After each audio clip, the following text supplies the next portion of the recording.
ನಮಸ್ಕಾರ, ಐ ನ್ಯೂಸ್ಗೆ ಸ್ವಾಗತ. ಇದೀಗ ಹೆಡ್ಲೈನ್ಸ್. ನಗರದಲ್ಲಿ ಮುಸ್ಲಿಂ ಬಾಂಧವರಿಂದ ಅದ್ದೂರಿ ರಂಜಾನ್ ಹಬ್ಬ ಆಚರಣೆ. ವಿಶ್ವಗುರು ಬಸವಣ್ಣವರ ಜಯಂತಿ ನಿಮಿತ್ತ ಎಂಬಿ ಪಾಟೀಲ್ ರವರಿಂದ ಇಷ್ಟಲಿಂಗ ಪೂಜೆ. ಮಾಲಿಂಗ್ಪುರ್ ತಾಲೂಕು ಮಾಡುವಂತೆ ಗ್ರಾಮಸ್ಥರಿಂದ ಒತ್ತಾಯ. ನಗರದಲ್ಲಿ ವಿಶ್ವಗುರು ಬಸವಣ್ಣವರ 889ನೇ ಜಯಂತ್ಯೋತ್ಸವ. 19ನೇ ದಿನ ತಲುಪಿದ ಅನಿರ್ದಿಷ್ಟ ಸರದಿ ಸತ್ಯಾಗ್ರಹಕ್ಕೆ ಗಾಣಿಗ ಸಮಾಜದವರಿಂದ ಬೆಂಬಲ. ಮಾಲಿಂಗ್ಪುರ್ ಪಟ್ಟಣದಲ್ಲಿ ಎತ್ತಿನ ಬಂಡಿ ಮೂಲಕ ಅದ್ದೂರಿ ಮೆರವಣಿಗೆ. ನಾನು ರಶ್ಮಿ. ಇಂದಿನ ದಿನಗಳಲ್ಲಿ ಹಿಂದೂ ಮುಸ್ಲಿಮರ ನಡುವೆ ಜಗಳ ಹಚ್ಚುವ ಕೆಲಸ ಮಾಡುತ್ತಿದ್ದಾರೆ. ಕರ್ನಾಟಕದಲ್ಲಿ ನಾವು ಯಾವತ್ತಿದ್ರೂ ಅಣ್ಣ ತಮ್ಮಂದಿರೇ. ಹಿಂದೂ ಮುಸ್ಲಿಮರಲ್ಲಿ ಪ್ರೀತಿ ವಿಶ್ವಾಸ ಇರಬೇಕೆಂದು ಇಸ್ಲಾಂ ಧರ್ಮಗುರು ತನ್ವೀರ್ ಪೀರಾ ಹಾಸ್ಮಿ ತಿಳಿಸಿದರು. ರಂಜಾನ್ ತಿಂಗಳು ಇದು ಮುಸಲ್ಮಾನರ ಪವಿತ್ರವಾದ ತಿಂಗಳು. ಈ ತಿಂಗಳ ವಿಶೇಷವೆಂದರೆ ಸರ್ವ ಮುಸಲ್ಮಾನ ಬಾಂಧವರು 30 ದಿನಗಳ ಕಾಲ ಉಪವಾಸ ವ್ರತವನ್ನು ಮಾಡುತ್ತಾರೆ. ಮುಸ್ಲಿಂ ಕ್ಯಾಲೆಂಡರ್ ಪ್ರಕಾರ ಪ್ರತಿ 9ನೇ ತಿಂಗಳಂದು ರಂಜಾನ್ ಎಂದು ಆಚರಿಸುತ್ತಾರೆ. ರಂಜಾನ್ ತಿಂಗಳನ್ನು ಭಕ್ತಿ ಶ್ರದ್ಧೆಯಿಂದ ಆಚರಿಸುವ ಮೂಲಕ ತನ್ನನ್ನು ತಾನು ಇನ್ನಷ್ಟು ಉತ್ತಮ ಮನುಷ್ಯನಾಗಿ ಬದಲಾಯಿಸಿಕೊಳ್ಳಲು ಒಂದೊಳ್ಳೆ ಅವಕಾಶವಾಗಿದೆ. ಅದೇ ರೀತಿ ನಗರದ ಕಡ್ಡೆ ಮಸೀದಿಯಲ್ಲಿ ಇಸ್ಲಾಂ ಧರ್ಮಗುರು ತನ್ವೀರ್ ಪೀರಾ ಹಾಸ್ಮಿ, ಕೆಪಿಸಿಸಿ ಪ್ರಚಾರ ಸಮಿತಿ ಅಧ್ಯಕ್ಷರಾದ ಎಂಬಿ ಪಾಟೀಲ್ ರವರು ಸೇರಿದಂತೆ ಇಸ್ಲಾಂ ಧರ್ಮದ ಬಾಂಧವರೆಲ್ಲರೂ ಸೇರಿ ಸಂತೋಷದಿಂದ ಹಬ್ಬದ ಸಡಗರದೊಂದಿಗೆ ದೇವರಿಗೆ ಪ್ರಾರ್ಥನೆಯನ್ನು ಸಲ್ಲಿಸಿದರು.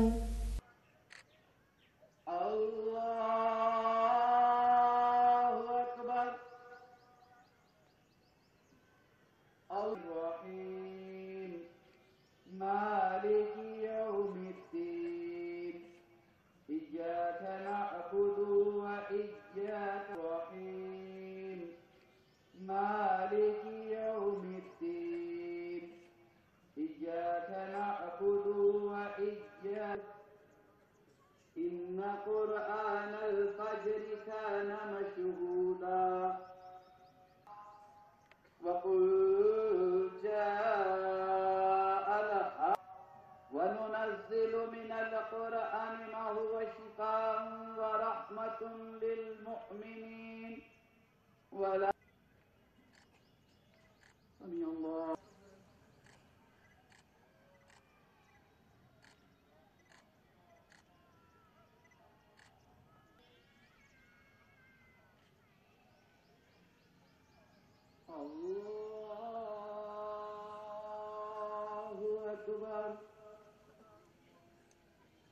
الحمد لله رب العالمين الرحمن الرحيم مالك يوم الدين إياك نعبد وإياك الله أكبر الله أكبر.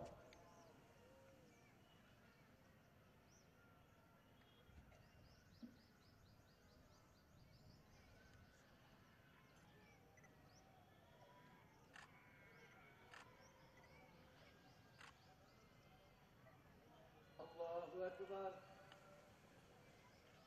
الله أكبر.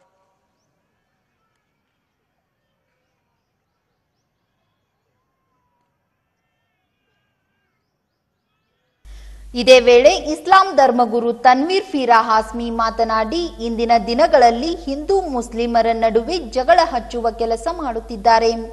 ಈ ಕರ್ನಾಟಕದಲ್ಲಿ ನಾವು ಯಾವತ್ತಿದ್ರೂ ಅಣ್ಣ ತಮ್ಮಂದಿರೇ. ಹಿಂದೂ ಮುಸ್ಲಿಮರಲ್ಲಿ ಪ್ರೀತಿ ವಿಶ್ವಾಸ ಇರಬೇಕೆಂದು ತಿಳಿಸಿದರು.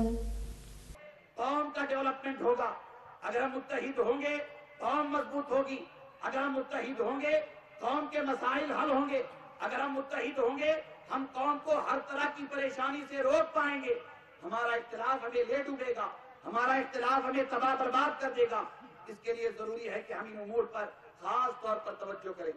फिर मैं एक दूसरे इत्तेहाद की बात करना चाहूंगा जो इस वक्त हमारे कर्नाटका के लिए भी जरूरी है, हमारे मुल्क के लिए भी जरूरी है.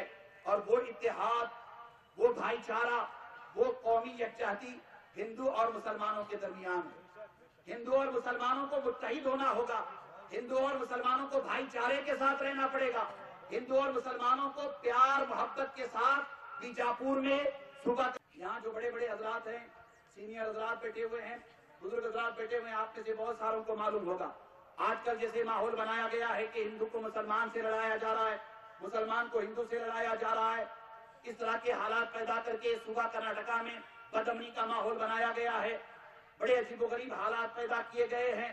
मैं उसकी तफसील में नहीं जाना चाहता हूँ, मगर मैं आपको मेरे दादा हजरत क़िबला रहमतुल्लाहि ताला अलैह सैयदुल उलमा हजरत सैयद शाह मुस्तफा हुसैन रहमतुल्लाहि ताला अलैह जो अंजुमन इस्लाम के बानी हैं, सरपरस्त हैं, मैं उनके हवाले से उनके जमाने का एक वाकया जो आज से तकरीबन 60-70 साल पहले, तकरीबन 70 ईयर्स पहले ये वाकया पेश आया था बीजापुर में। उस वक्त लोगों ने ऐसा माहौल बनाया था, हिंदू और मुसलमानों के दरमियान इख्तिलाफ हो गया, दंगा और फसाद की नौबत आई, दोनों कौमें आपस में दंगा और फसाद के लिए जमा हो गई।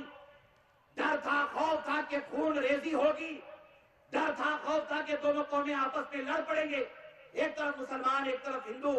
किसी मसले पर मैं उसकी गहराई में नहीं जाना चाहूंगा, एक मसला हो गया था, अल्लाह अकबर, सबने मिलकर दादा हजरत क़िबला रहमतुल्लाहि ताला अलैह के पास अरीजा लेकर के आए। दादा हजरत क़िबला रहमतुल्लाहि ताला अलैह बाज़ाब्ता तौर पर पूरे मजमे में अपने साथियों के साथ पहुंचे। अल्लाह अकबर, हजरत हाशिम पीर का करम, हजरत हाशिम पीर की दुआएं और बीजापुर के सारे बुजुर्गों की दुआएं उनके साथ थी। दादा हजरत क़िबला रहमतुल्लाहि अलैह, लोग तलवारें लाठियां लेकर खड़े थे, मेरे दादा खड़े होकर के उस जमाने में खड़े होकर के फरमाया कि मैं हाशिम पीर के खानदान से आया हूं। मुसलमानों से भी कहा, हिंदू भाइयों से भी कहा, स्वामी जी भी थे, स्वामी जी से भी कहते, फरमाया कि मेरी एक आंख मुसलमान है तो दूसरी आंख हिंदू है। आप मेरी आंख को, एक आंख को तकलीफ देंगी तो एक आंख मेरी जाया होगी, एक आंख मुसलमान है तो एक आंख हिंदू है। मेरे दादा हजरत का इतना कहना था, अल्लाह अकबर। इधर से मुसलमानों ने हाथों से लाठियां छोड़ दी, उधर से हिंदुओं ने हाथों में से लाठियां छोड़ दी। मेरे दादा हजरत ने फरमाया कि चलो आप एक दूसरे के साथ गले मिलकर के इख्तिलाफ को खत्म कर दो। इत्तेहाद का नारा दे रहे, मुसलमानों में इत्तेहाद होना चाहिए, हिंदू और मुसलमानों के दरमियान भाईचारा होना चाहिए, प्यार मोहब्बत होना चाहिए, ये भी हम दावत दे रहे हैं। कितना अच्छा मौसम है, एक तरफ ईद उल फित्र, दूसरी जानिब बसवा जयंती। अल्लाह अकबर।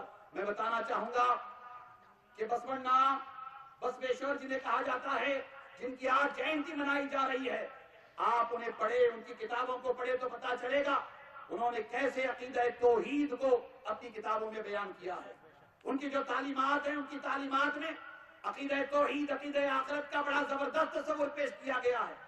तसव्वुफ को और सूफिया की तालीमात को, सूफीइज्म जिसे कहते हैं, सूफीइज्म को बसवन्ना ने बहुत ही एहतिमाम के साथ बयान किया है। हमारा काम जोड़ना होना चाहिए, तोड़ने का काम कभी, बोलिए, नहीं करना। जरा सब मिलकर के बोलिए, तोड़ने का काम कभी, जरा हाथ उठा करके बोलिए, तोड़ने का काम कभी नहीं करना चाहिए। बाबा फरीद गंज शकर रहमत, कोर्ट का एहतराम करें, हमारी ये जिम्मेदारी होनी चाहिए, कोर्ट का एहतराम करें। अब सुप्रीम कोर्ट का फैसला होगा, जब होगा तब देखा जाएगा।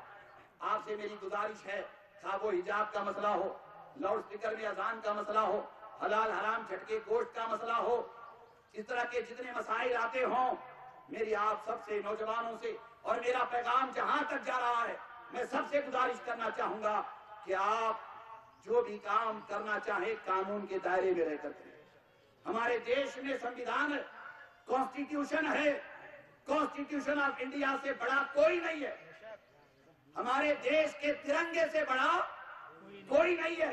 कश्मीर से लेकर कन्याकुमारी तक, गुजरात से लेकर आसाम और बंगाल तक, इस देश में रहने बसने वाले ಇದೇ ಸಂದರ್ಭದಲ್ಲಿ ಕೆಪಿಸಿಸಿ ಪ್ರಚಾರ ಸಮಿತಿ ಅಧ್ಯಕ್ಷರಾದ ಎಂಬಿ ಪಾಟೀಲ್ ರವರು ಮಾತನಾಡಿ, ಪವಿತ್ರ ರಂಜಾನ್ ಹಬ್ಬ, ಬಸವ ಜಯಂತಿ, ಅಂಬೇಡ್ಕರ್ ಜಯಂತಿ ಅವರ ಆಶಯಗಳಂತೆ ನಡೆದುಕೊಳ್ಳೋಣ ಅಂತ ಈ ಸಂದರ್ಭದಲ್ಲಿ ಹೇಳಿ ರಂಜಾನ್ ಹಬ್ಬದ ಶುಭಾಶಯ ಕೋರಿದರು. ಎಲ್ಲ ಹಿರಿಯರೇ ಹಾಗೂ ಸಹೋದರರೇ, ಯುವಕ ಮಿತ್ರರೇ, ಪೂಜ್ಯ ಗುರುಗಳಾದಂತಹ ಶ್ರೀ ಸರ್ವೀರ್ ಹಾಶ್ಮಿ ಸಾಹೇಬ್ರೆ, ಅಮಿತ್ ಮುಶ್ರೀಫ್ ಸಾಹೇಬ್ರೆ, ಸಾಂಗ್ಲಿಕರ್ ಸಾಹೇಬ್ರೆ, ಎಲ್ಲ ಹಿರಿಯರೇ, ಇವತ್ತು ತಮ್ಮೆಲ್ಲರಿಗೂ ಕೂಡ ಪವಿತ್ರ ರಂಜಾನ್ ಹಬ್ಬದ ಶುಭಾಶಯಗಳನ್ನ ಕೋರ್ತೇನೆ. ಅದ್ರ ಜೊತೆಗೆ ನಿನ್ನೆ ಮತ್ತು ಇತ್ತೀಚೆಗೆ ಡಾಕ್ಟರ್ ಬಾಬಾ ಸಾಹೇಬ್ ಅಂಬೇಡ್ಕರ್ ಅವರ ಜಯಂತ್ಯೋತ್ಸವವನ್ನು ಕೂಡ ಆಚರಣೆ ಮಾಡಿದ್ದೀವಿ. ಪವಿತ್ರ ರಂಜಾನ್ ಹಬ್ಬ, ಬಸವ ಜಯಂತಿ ಹಾಗೂ ಡಾಕ್ಟರ್ ಬಾಬಾ ಸಾಹೇಬ್ ಅಂಬೇಡ್ಕರ್ ಅವರ ಜಯಂತಿ, ಅವರ ಆಶಯಗಳಂತೆ ನಾವೆಲ್ಲರೂ ಕೂಡ ನಡೆದುಕೊಳ್ಳೋಣ ಅನ್ನೋ ಮಾತನ್ನ ಈ ಸಂದರ್ಭ ಹೇಳಿ ಮತ್ತೊಮ್ಮೆ ತಮ್ಮೆಲ್ಲರಿಗೂ ಕೂಡ ಪವಿತ್ರ ರಂಜಾನದ ಶುಭಾಶಯಗಳನ್ನ ಕೋರ್ತೇನೆ. ನಮಸ್ಕಾರ. ಮಹಾಮಾನವತಾವಾದಿ ಬಸವಣ್ಣನವರ ಜಯಂತ್ಯೋತ್ಸವದ ಅಂಗವಾಗಿ ಕೂಡಲ ಸಂಗಮದಲ್ಲಿ ಗುರು ಬಸವಣ್ಣನವರ ಐಕ್ಯ ಮಂಟಪಕ್ಕೆ ಕೆಪಿಸಿಸಿ ಪ್ರಚಾರ ಸಮಿತಿ ಅಧ್ಯಕ್ಷರಾದ ಎಂಬಿ ಪಾಟೀಲ್ ರವರು ಭೇಟಿ ನೀಡಿ ಇಷ್ಟಲಿಂಗ ಪೂಜೆ ನೆರವೇರಿಸಿದರು. ವಿಶ್ವಗುರು ಬಸವಣ್ಣನವರು ಜ್ಞಾನದ ದೀಪ ಹರಿಸಿದ ಮಹಾನ್ ಮಾನವತಾವಾದಿ. ಇವರ ತತ್ವ ಆದರ್ಶಗಳು ಇಂದಿಗೂ ಪಾಠ, ಬದುಕಿಗೆ ದಾರಿ.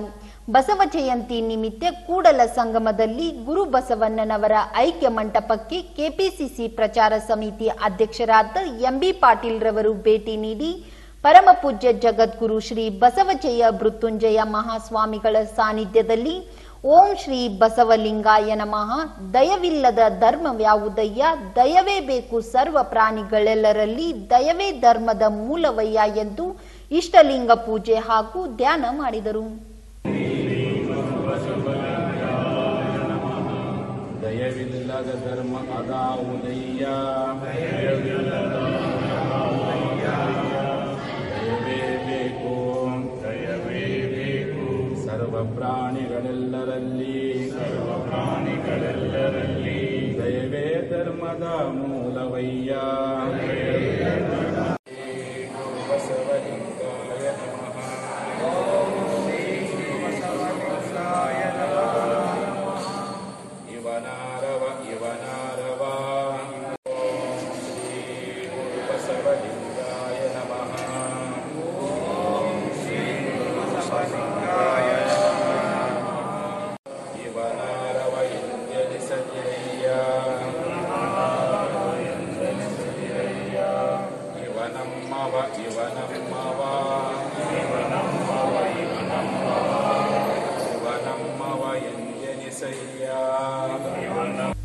ಇವತ್ತು ಹಿಂದೂ ಸಮಾಜ, ಮುಸಲ್ಮಾನ್ ಸಮಾಜ, ರೈತ ಬಾಂಧವರು ಭೇದ ಭಾವವಿಲ್ಲದೆ ಮಾಲಿಂಪುರ್ ತಾಲೂಕು ಮಾಡಲು ನಾವು ಸದಾ ಒಗ್ಗಟ್ಟಿನಿಂದ ಇರುವುದಾಗಿ ಸಾರ್ವಜನಿಕರು ತಿಳಿಸಿದ್ದಾರೆ.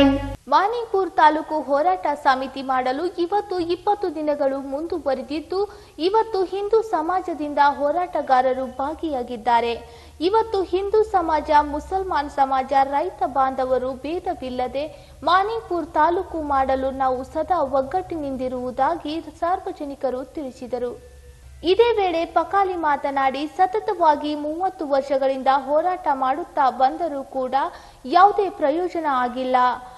ಆದರೂ ಕೂಡ ತಾಲೂಕನ್ನಾಗಿ ಮಾಡಲು ಸುತ್ತಮುತ್ತಲಿನ ಎಲ್ಲ ಗ್ರಾಮಸ್ಥರು ಭಾಗಿಯಾಗಿ ಮಾಡಲೇಬೇಕೆಂಬ ನಿರ್ಧಾರವನ್ನ ಕೈಗೊಂಡಿದ್ದೇವೆ ಎಂದು ತಿಳಿಸಿದರು.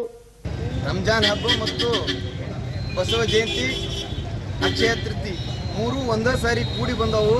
ಅದಕ್ಕೆ ಮಹಾಲಿಂಗಪುರದ ಪುಣ್ಯಕ್ಷೇತ್ರ ಭೂಮಿ, ನಮ್ಮ ಶಿವಯೋಗಿಗಳ ಆಶೀರ್ವಾದ ಸತತ ನಮ್ಮ ಮ್ಯಾಗ ಐತೆ ಅಂತ ಹೇಳಿ ಇಲ್ಲಿ ಮತ್ತು ಹಿಂದೂ ಮತ್ತು ಮುಸ್ಲಿಂ ಭಾವೈಕ್ಯದ ಸಂಕೇತ ಯಾವ ರೀತಿ ತೋರಿಸ್ತಾರಂದ್ರೆ, ರಂಜಾನ್ ಹಬ್ಬದ ನಮಾಜ್ ಮುಗಿಸ್ಕೊಂಡು ಬಸವಣ್ಣವರ ಮೂರ್ತಿಗೆ ಮಾಲಾರ್ಪಣೆ ಹಾಕಿ ಮತ್ತು ನಮ್ಮ ಹಿಂದೂ ಅಣ್ಣ ತಮ್ಮಂದರಿಗೆ ಸುರ್ಕುರ್ಮ ಕೂಡಿಸಿ ಹಬ್ಬದ ವಿಶೇಷ ನಾವು ಭಾವೈಕ್ಯತೆ ನಾವು ಅಂತಮ್ರು ಭಾಯಿಚಾರ ಅನ್ನೋ ಸಂದೇಶ ಇಡೀ ಭಾರತ ದೇಶಗೇನ ಈ ಮಹಾಲಿಂಗಪುರ ಸಂದೇಶ ಸಾರ್ತೈತಿ.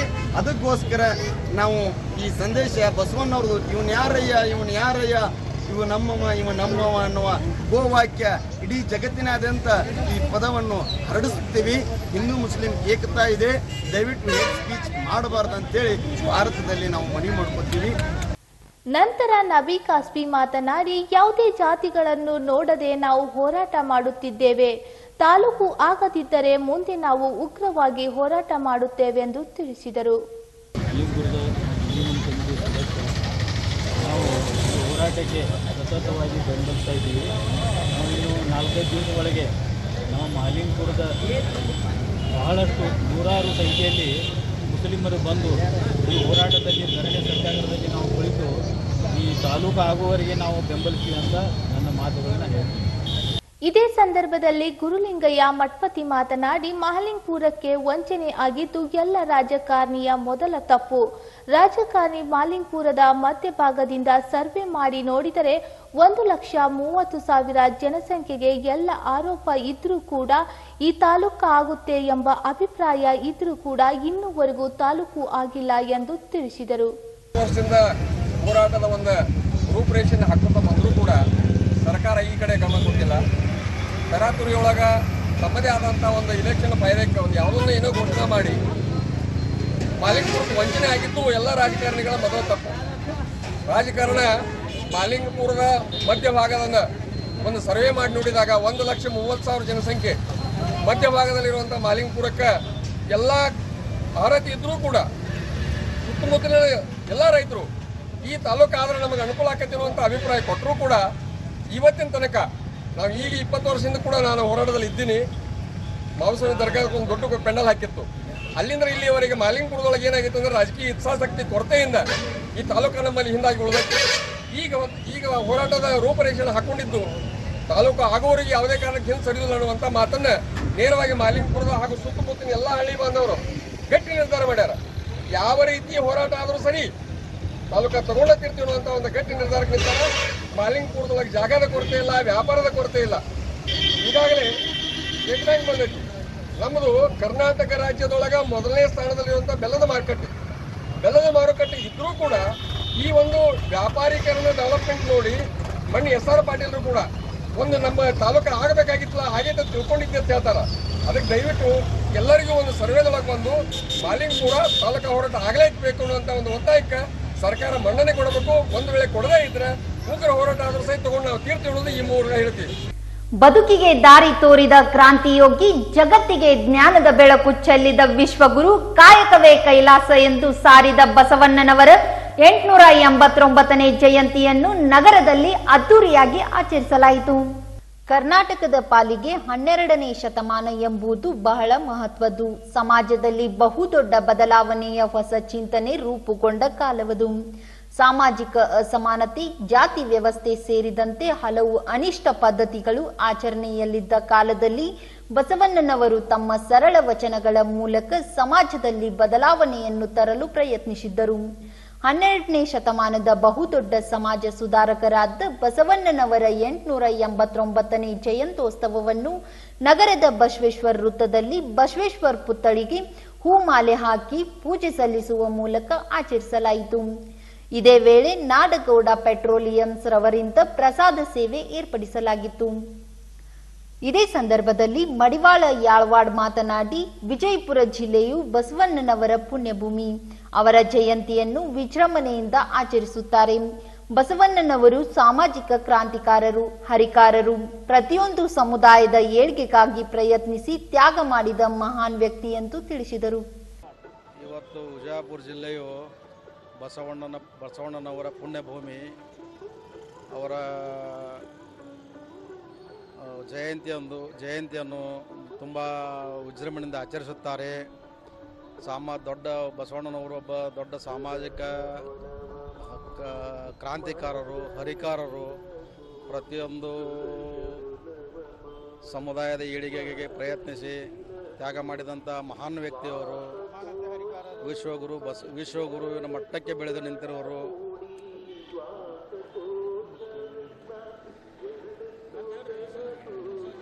ನಾವು ಅವ್ರ ಬಗ್ಗೆ ಎಷ್ಟು ಮಾತನಾಡಿದರೂ ಕಡಿಮೆ.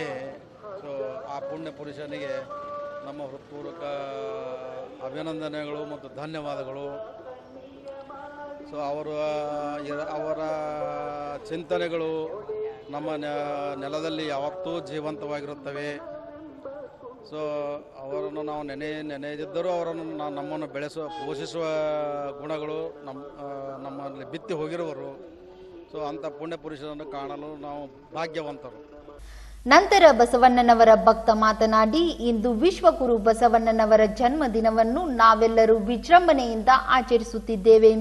ನಾಡಿಗಾಗಿ ಎಲ್ಲ ಧರ್ಮದವರು ಒಂದೇ ಎಂದು ಸಾರಿದವರು.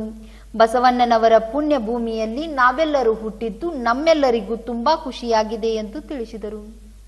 ಇಂದು ವಿಶ್ವಗುರು ಬಸವಣ್ಣನವರ ಜನ್ಮದಿನವನ್ನು ನಾವೆಲ್ಲರೂ ವಿಜೃಂಭಣೆಯಿಂದ ಆಚರಿಸುತ್ತಿದ್ದೇವೆ. ಅವರು ನಾಡಿಗಾಗಿ ಎಲ್ಲರೂ ಒಂದೇ ಧರ್ಮ ಎಂದು ಸಾರಿದರು. ಬಸವಣ್ಣನವರ ಪುಣ್ಯಭೂಮಿಯಲ್ಲಿ ನಾವೆಲ್ಲರೂ ಹುಟ್ಟಿದ್ದು ತುಂಬ ನಮಗೆಲ್ಲರಿಗೂ ಖುಷಿಯಾಗಿದೆ. ಹೀಗೆ ವಿಶ್ವಗುರು ಬಸವಣ್ಣನವರ ತತ್ವಗಳನ್ನು ಅಳವಡಿಸಿಕೊಂಡು ನಾವು ಎಲ್ಲರೂ ಒಳ್ಳೆಯ ದಾರಿಯಲ್ಲಿ ಸಾಗಬೇಕಾಗಿ ವಿನಂತಿ. ಆನಂದ್ ದೇಸಾಯಿ, ದದಾಮಟ್ಟಿ. ಇವತ್ತಿನ ದಿನ ಇದು ಬಸವೇಶ್ವರ ಇದಕ್ಕೆ ಮಾಲಾರ್ಪಣೆ ಮಾಡಿದ್ದೇವೆ. ಮಾಲಿಂಗ್ಪುರ್ ತಾಲೂಕು ಹೋರಾಟ ಸಮಿತಿ ವತಿಯಿಂದ ಅನಿರ್ದಿಷ್ಟ ಧರಣಿ ಸರದಿ ಸತ್ಯಾಗ್ರಹ ಇವತ್ತು 19ನೇ ದಿನ ತಲುಪಿದ್ದು, ಇದಕ್ಕೆ ಮಾಜಿ ಸಚಿವ ಎಸ್ಆರ್ ಪಾಟೀಲ್ ಹಾಗೂ ಜಮಖಂಡಿ ಶಾಸಕ ಆನಂದ್ ನ್ಯಾಮಗೌಡ್ ರವರು ಬೆಂಬಲ ನೀಡಿದ್ದಾರೆ. ಮಹಾಲಿಂಗ್ಪುರ್ ತಾಲೂಕು ಹೋರಾಟ ಸಮಿತಿ ವತಿಯಿಂದ ತಾಲೂಕು ಕೇಂದ್ರ ಘೋಷಣೆಗಾಗಿ ಆಗ್ರಹಿಸಿ ಸರದಿ ಸತ್ಯಾಗ್ರಹ ಹಮ್ಮಿಕೊಂಡಿದ್ದು, ಬಾಗಲಕೋಟ್ ಜಿಲ್ಲೆಯ ರಬಕೈಬನಹಟ್ಟಿ ತಾಲೂಕಿನ ಮಹಾಲಿಂಗ್ಪುರ್ ಪಟ್ಟಣವು ತಾಲೂಕಾಗಲು ಅನಿರ್ದಿಷ್ಟ ಸರದಿ ಸತ್ಯಾಗ್ರಹವು 19ನೇ ದಿನಕ್ಕೆ ಕಾಲಿಟ್ಟಿದ್ದು, ಇಂದು ಗಾಣಿಗ ಸಮಾಜದವರು ಎಲ್ಲ ಹಿರಿಯರು ಮತ್ತು ಕಿರಿಯರು ಭಾಗಿಯಾಗಿ ಮಹಾಲಿಂಗ್ಪುರ್ ತಾಲೂಕಾಗಲು ಬೆಂಬಲವನ್ನು ಸೂಚಿಸಿದರು. ಇದೇ ವೇಳೆ ಮಾಜಿ ಸಚಿವ ಎಸ್ಆರ್ ಪಾಟೀಲ್ ಮಾತನಾಡಿ, ಯಾವುದೇ ರೀತಿಯಲ್ಲಿ ಅನುಮಾನವಿಲ್ಲದೆ ತಾಲೂಕು ಮಾಡುವುದಾಗಿ ಮಾನ್ಯ ಮುಖ್ಯಮಂತ್ರಿಗಳಿಗೆ ಮನವಿ ನೀಡುತ್ತೇವೆ ಎಂದು ಹೇಳಿದರು. ಮಾಲಿಂಗ್ಪುರ್ ತಾಲೂಕಾ ಕೇಂದ್ರ ಸ್ಥಾನವಾಗಿ ಪರಿವರ್ತನೆ ಹೊಂದಬೇಕೆನ್ನುವಂಥ ಬೇಡಿಕೆ ಅತ್ಯಂತ ನ್ಯಾಯಸಮ್ಮತವಾದದ್ದು, ಯೋಗ್ಯವಾದದ್ದು ಮತ್ತು ಬೇಡಿಕೆ ಎದೆಗುದಿಗೆ ಬೀಳದೆ ಬೇಗನೆ ಸರ್ಕಾರ ಈಡೇರಿಸಬೇಕಂತೇಳಿ ಈ ಸಂದರ್ಭದಲ್ಲಿ ನಾವು ಒತ್ತಾಯ ಮಾಡ್ತೀವಿ. ತಾಲೂಕಾ ಕೇಂದ್ರ ಅಲ್ಲ, ಇದು ಜಿಲ್ಲಾ ಕೇಂದ್ರ ಆಗುವಷ್ಟು ಅರ್ಹತೆ ಹೊಂದಿದಂಥ ಮಾಲಿಂಗ್ಪುರಕ್ಕೆ ನನ್ನ ವಿಶೇಷವಾದಂಥ ಅಭಿಮಾನ ಇದೆ. ಇದು ಇಡೀ ಕರ್ನಾಟಕದಲ್ಲೇ ಪ್ರಮುಖವಾದಂಥ ವಾಣಿಜ್ಯ ಕೇಂದ್ರ ಇದೆ. ಒಂದು ಕಾಲಕ್ಕೆ ಗಲ್ಲದ ಮಾರ್ಕೆಟ್ನಲ್ಲಿ ಇಡೀ ವಿಶ್ವದ ಗಮನ ಸೆಳೆದಂಥ ಈ ಮಾಲಿಂಗ್ಪುರ ಮತ್ತು 50,000ಕ್ಕಿಂತ ಮೇಲ್ಪಟ್ಟು ಜನಸಂಖ್ಯೆ ಹೊಂದಿದೆ. ಪಟ್ಟಣ ಮತ್ತು ಸುತ್ತಮುತ್ತ ಗ್ರಾಮಗಳಲ್ಲಿ ಇದರ ಜೊತೆ ಸೇರಿದರೆ ಅಂದಾಜು 1.5 ಲಕ್ಷದಿಂದ 2 ಲಕ್ಷದವರೆಗೂ ಕೂಡ ತಾಲೂಕಿನ ಜನಸಂಖ್ಯೆ ಆಗುವ ಸಾಧ್ಯತೆ ಇದೆ. ಅದಕ್ಕೆ ಎಲ್ಲ ದೃಷ್ಟಿಯಿಂದ, ಸರ್ವ ದೃಷ್ಟಿಯಿಂದ ಇದು ನ್ಯಾಯಸಮ್ಮತವಾದಂಥ ಬೇಡಿಕೆ ಇದೆ. ತಕ್ಷಣ ಜಾರಿಯಾಗಬೇಕಂತ ನಾನು ಈ ಸಂದರ್ಭದಲ್ಲಿ ಒತ್ತಾಯ ಮಾಡ್ತೀನಿ. ನಂತರ ಜಮಖಂಡಿ ಶಾಸಕರಾದ ಆನಂದ್ ನ್ಯಾಮಗೌಡ್ ಮಾತನಾಡಿ, ಮಾಲಿಂಗ್ಪುರ್ ತಾಲೂಕು ಆದರೆ ಜಮಖಂಡಿ ಕೂಡ ಜಿಲ್ಲೆಯಾಗುತ್ತದೆ ಎಂದು ಹೇಳಿ ಕೂಡ ನಾವು ನಿಮ್ಮ ಬೆಂಬಲಕ್ಕೆ ಸದಾಕಾಲ ಇರುತ್ತೇವೆ ಎಂದು ತಿಳಿಸಿದರು. ಇವತ್ತು ಮಾಲಿಂಗ್ಪುರ್ ತಾಲೂಕು ಆಗಬೇಕು ಅಂತೇಳಿ ಹೋರಾಟ ಮಾಡ್ತಾ ಇದ್ದೀವಿ. ಕಳೆದ 19 ದಿವಸಗಳಿಂದ ಈ ಹೋರಾಟ ನಡೀತಾ ಇದೆ. ಮತ್ತು ಈ ಒಂದು ಬೇಡಿಕೆ ಭಾಳ ಸೂಕ್ತವಾದಂಥ ಬೇಡಿಕೆ ಅಂತ ನಾನು ಹೇಳ್ತೀನಿ. ಕಾರಣ ಮಾಲಿಂಗ್ಪುರ್ ಇಡೀ ಜಿಲ್ಲೆಯಲ್ಲಿ ನಾವು ನೋಡಿದರೆ ಅತಿ ವೇಗವಾಗಿ ಬೆಳೀತಕ್ಕಂಥ ಒಂದು ನಗರ ಇದೆ. ಇವತ್ತು ಮಾಲಿಂಗ್ಪುರ್ ಹೆಸರನ್ನು ಕೇಳಿದಾಗ ನಮಗೆ ಫಸ್ಟಿಗೆ ನೆನಪು ಬರೋದು ಬೆಲ್ಲ, ಮಾಲಿಂಗ್ಪುರ್ ಸೀರೆ, ಮಾಲಿಂಗ್ಪುರದಲ್ಲಿ ಇರ್ತಕ್ಕಂಥ ಅತ್ಯಂತ ಹಳೆಯ ಸಕ್ಕರೆ ಕಾರ್ಖಾನೆ ಸಮೀರ್ವಾಡಿ ಸಕ್ಕರೆ ಕಾರ್ಖಾನೆ. ಇವತ್ತಿನ ಮಾಲಿಂಗ್ಪುರ್ ಜನಸಂಖ್ಯೆ ನೋಡಿದರೆ ಸರಾಸರಿ ಒಂದು 50,000 ಜನಸಂಖ್ಯೆ ಹೊಂದಿರತಕ್ಕಂಥ ನಗರ ಇದೆ. ಸೊ ಹೀಗಾಗಿ ಇವತ್ತೇನು ಹೋರಾಟ ಮಾಡ್ತಾ ಇದ್ದಾರೆ ಇದು ಸೂಕ್ತವಾದಂಥ ಹೋರಾಟ. ಆದಷ್ಟು ಬೇಗ ಇದನ್ನು ಸರ್ಕಾರ ಗಣನೆಗೆ ತೆಗೆದುಕೊಂಡು ಇದನ್ನು ತಾಲೂಕನ್ನಾಗಿ ಘೋಷಣೆ ಮಾಡಬೇಕು. ಇದರಲ್ಲಿ ನಮ್ಮದು ಕೂಡ ಒಂದು ಸ್ವಾರ್ಥ ಇದೆ.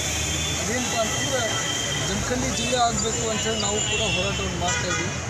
ಜಮಖಂಡಿ ಜಿಲ್ಲೆ ಆಗಬೇಕಾದ್ರೆ ಒಂದು 5-6 ತಾಲೂಕುಗಳನ್ನು ನಾವು ಹೊಂದಬೇಕಾಗ್ತದೆ. ಸೊ ಆ ನಿಟ್ಟಿನಲ್ಲಿ ಮಾಲಿಂಗ್ಪುರ ತಾಲೂಕು ಆದರೆ ಅದು ಜಮಖಂಡಿಗೂ ಕೂಡ ಮಾಲಿಂಗ್ಪುರ ಜನರಿಗೆ ಅತಿ ಹತ್ತಿರವಾದಂಥ ಒಂದು ಜಿಲ್ಲಾ ಕೇಂದ್ರ ಆಗ್ತದೆ. ಸೊ ಆ ನಿಟ್ಟಿನಲ್ಲಿ ಈ ಹೋರಾಟಕ್ಕೆ ನಾವು ಕೂಡ ಬೆಂಬಲವನ್ನು ಸೂಚಿಸ್ತಾ ಇದ್ದೀವಿ. ಎಲ್ಲ ರೀತಿಯಾದಂಥ ಸಹಕಾರವನ್ನು ಕೂಡ ನಾವು ಕೊಡ್ತೀವಿ ಅಂತಕ್ಕಂಥ ಒಂದು ಭರವಸೆಯನ್ನು ನಾನು ಈ ಹೋರಾಟದ ವೇದಿಕೆಯಲ್ಲಿ. ರಬಕವಿಬನಹಟ್ಟಿ ತಾಲೂಕಿನ ಮಾಲಿಂಗ್ಪುರ್ ಪಟ್ಟಣದಲ್ಲಿ ಬಸವ ಜಯಂತ್ಯೋತ್ಸವದ ನಿಮಿತ್ತ ಎತ್ತಿನ ಬಂಡಿ ಮೂಲಕ ಬಸವಣ್ಣನವರ ಹಾಗೂ ಕಿತ್ತೂರಾಣಿ ಚೆನ್ನಮ್ಮನ ಭಾವಚಿತ್ರದ ಮೆರವಣಿಗೆ ಸಾಗಿತು. ಬಾಗಲಕೋಟ್ ಜಿಲ್ಲೆಯ ರಬಕೈಬನಹಟ್ಟಿ ತಾಲೂಕಿನ ಮಹಾಲಿಂಗ್ಪುರ್ ಪಟ್ಟಣದಲ್ಲಿ ಬಸವ ಜಯಂತ್ಯೋತ್ಸವ ಅದ್ದೂರಿಯಾಗಿ ಆಚರಿಸಲಾಯಿತು. ಇದೇ ವೇಳೆ ಎತ್ತಿನ ಬಂಡಿ ಮೂಲಕ ಬಸವಣ್ಣವರ ಹಾಗೂ ಕಿತ್ತೂರು ರಾಣಿ ಚೆನ್ನಮ್ಮನ ಭಾವಚಿತ್ರವನ್ನು ಬಸವ ವೃತ್ತದಿಂದ ಡೊಳ್ಳು ಬಾರಿಸುವ ಮೂಲಕ ರಾಣಿ ಚೆನ್ನಮ್ಮ ವೃತ್ತದವರೆಗೆ ಮೆರವಣಿಗೆ ಮಾಡಲಾಯಿತು. ಇದೇ ಸಂದರ್ಭದಲ್ಲಿ ಊರಿನ ಎಲ್ಲ ಮುಖಂಡರು ಮತ್ತು ಗುರು ಹಿರಿಯರು ಭಾಗಿಯಾಗಿದ್ದರು.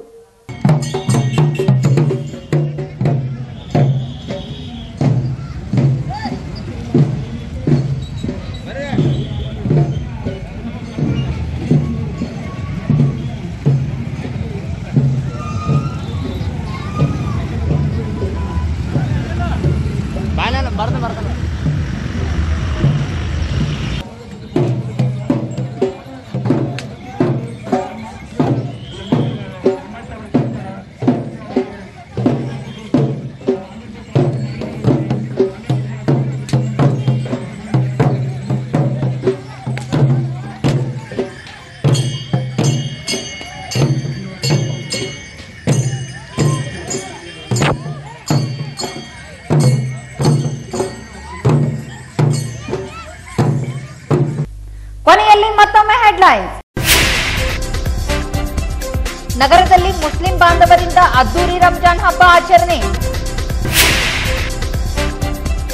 ವಿಶ್ವಗುರು ಬಸವಣ್ಣವರ ಜಯಂತಿ ನಿಮಿತ್ತ ಎಂಬಿ ಪಾಟೀಲ್ ರವರಿಂದ ಇಷ್ಟಲಿಂಗ ಪೂಜೆ. ಮಾಲಿಂಗ್ಪುರ್ ತಾಲೂಕು ಮಾಡುವಂತೆ ಗ್ರಾಮಸ್ಥರಿಂದ ಒತ್ತಾಯ.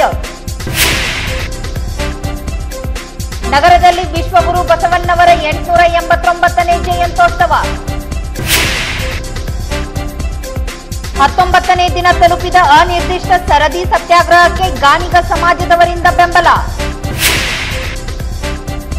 ಮಾಲಿಂಗ್ಪುರ್ ಪಟ್ಟಣದಲ್ಲಿ ಎತ್ತಿನ ಬಂಡಿ ಮೂಲಕ ಅದ್ದೂರಿ ಮೆರವಣಿಗೆ. ನಿರಂತರ ಸುದ್ದಿಗಾಗಿ ನೋಡ್ತಾ ಇರಿ ಐ ನ್ಯೂಸ್, ಉತ್ತಮ ಹೇಳಿಕೆಗಾಗಿ